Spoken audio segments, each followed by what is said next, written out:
Hi, everyone. My name is Grace Gladwell, and I'm a sophomore here at WVU. I'm an exercise physiology major, and I have a minor in dance. So the minor in dance, this is how I kind of chose who I wanted to interview for this project. So with my minor, I'm able to take dance classes throughout the semesters, and I'm able to participate in a spring dance show at the end of the semester. And with the process of that, I choose from 3 different choreographers that I want to work with, and then they choose me and their other dancers, however many they want to be in their piece, and then we perform it. So this is one of my choreographers. Her name is Sydney Teatrick, and I don't know her very well, and I thought it would be really cool to kind of, find out who she is as a person and figure out, why she wanted to take on this leadership role as a choreographer and find out what she enjoys about it. So who is Sydney and why I chose Sydney? Sydney is a member of SDA, which is the Student Dance Association, and she is a dance major. Sydney began dancing at age 4, and it's been a part of her life for 16 years. Dance isn't just something that she does, it's part of who she is, and she truly can't imagine her life without it. Sydney is choreographed for all ages, ranging from age 4 to 22. And in the short time that I've known Sydney, I've seen her grow into a confident and capable leader through truly thriving in her role and inspiring those around her. And then why I chose Sydney. So obviously Sydney and I have a shared passion of dance. And like I said before, I thought it would be really interesting to figure out, the part of dance from the other side, not just being the dancer themselves. So, figure out why she chose to be a choreographer, what it's like to be in this leadership position and why she enjoys it. And then here on the right, I have Sydney pictured with her first cast ever here at WVU. So what is the SDA? SDA stands for Student Dance Association, and this is what allows Sydney to be a choreographer. It is full of dance majors, minors, and any other dancers at WVU who enjoy dance. And then although you can only be a dance major and take the choreography class offered by WVU in order to choreograph, Sydney says it is truly inspiring to see individuals from all different backgrounds come together and connect through their shared love of dance. Being part of such a passionate and supportive community is something that is really special to her. Sydney's perspective on leadership. So Sydney draws a lot from inspiration from her past choreographers that she's worked under and her dance teachers that she grew up with.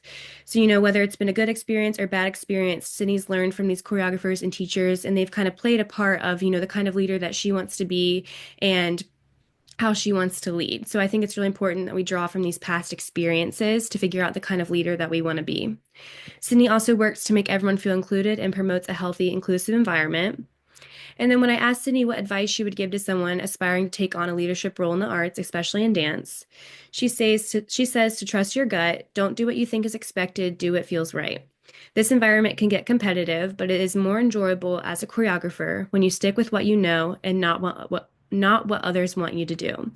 And this, really stood out to me hearing Sydney say this because I think this tells us a lot about the kind of leader that she is. She's very authentic, very original, and she just creates that environment where she wants you to enjoy what you're doing, not just because you have to, or not just because someone else want you to, but because you truly enjoy it. And so that just really stood out to me on the kind of individual that Sydney is and the kind of leader that she is.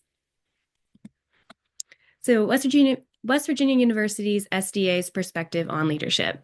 So like I mentioned before, in order to choreograph, you have to be a dance major and take the choreography class offered by WVU. Sydney says that the class taught her valuable leadership skills specific to being a choreographer. She states that they would do things such as work in small groups, and one person would be the choreographer, and they would have to, choreograph a piece and then teach it to the others. And this experience helped her understand how to take initiative, guide a group, and shape a creative vision. She also mentioned that collaboration was key. Working with classmates taught Sydney how to communicate ideas clearly, adapt to different personalities and creative styles, and then how to give and receive feedback. Sydney said that they also explored different teaching styles. So we know that, everyone learns differently. So she said that they would go through things such as verbal instruction. So someone's speaking the move to you and then you have to perform it versus physical demonstration. So I would perform the move for you and then you would repeat it after me. She said that this was really important for her because, it kind of taught her, like I said, that everyone learns differently and that you have to be able to adapt to those styles of people's learning, and it just really helped her understand the kind of leader that she wants to be and the environment that she wants to create for everyone. Sydney's strengths and weaknesses in leadership. So as we all know, when you're a leader, you all have your strengths and we all have our weaknesses. Sydney's strengths are that she's confident in leading a group and bringing everyone together. and that she has a very strong attitude, is very positive, and keeps the energy high. This is something that I can personally say that she does very well. Being in her practices, things get tense and people get stressed and it's hard. But Sydney has always done a wonderful job at creating a positive environment and being very uplifting and being very positive. And this is something that you have to be able to do in leadership. And then Sydney also has weaknesses. When challenges arise in college, when many cast members are also close friends. So as a dance major, Sydney is around a lot of these other dancers 5 days a week for 6 to 7 hours a day. And so I think that can be really hard, trying to balance that leadership and friendship um, role. And so she said that's hard being comfortable. She said it's hard when you have to be comfortable with also being their leader and being a friend. And the blur can make it difficult to gain the respect that's necessary as a leader. And then Sydney's highlights. Sydney's favorite part of the process is stepping into rehearsal and bringing her choreography to life through the dancers. She also values the personal connections that dance helps build.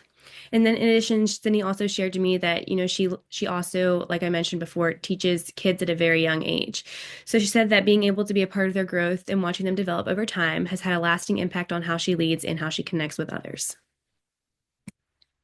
Leadership theories. So these are just three of the leadership theories that stood out to me. Obviously, there's a lot more, but I thought these three are like kind of one of the most important. So the first being situational leadership. This is when it adapts leadership styles based on the needs of the group or situation. So why this fits in dance. Different dancers, rehearsal environments, or performance pressures call for different leadership styles. A learnable skill that comes along with this is setting clear goals, which Sydney mentions that she does after mentioning some of her strengths. So that's obviously very important. And then also servant leadership, which focuses on leading by serving others. And why this fits in dance. Leaders in dance, especially choreographers, often prioritize the growth and well-being of their dancers. When Sydney says that she works to make everyone feel included and promotes a healthy, inclusive environment, this emphasizes aspects of servant leadership, such as putting followers first and helping followers grow and succeed. And then finally, stocks of knowledge, making sure that they're knowledgeable in what they are doing so that they have no reason to doubt themselves. So obviously that's very important because not only is this dance, what Sydney came up with, and, we're going to be putting it on stage for other people to think and have their opinion about, other people to think and have their opinion about, but she also wants to make sure that the dancers themselves feel confident and comfortable in what they're doing so that it comes together as a whole.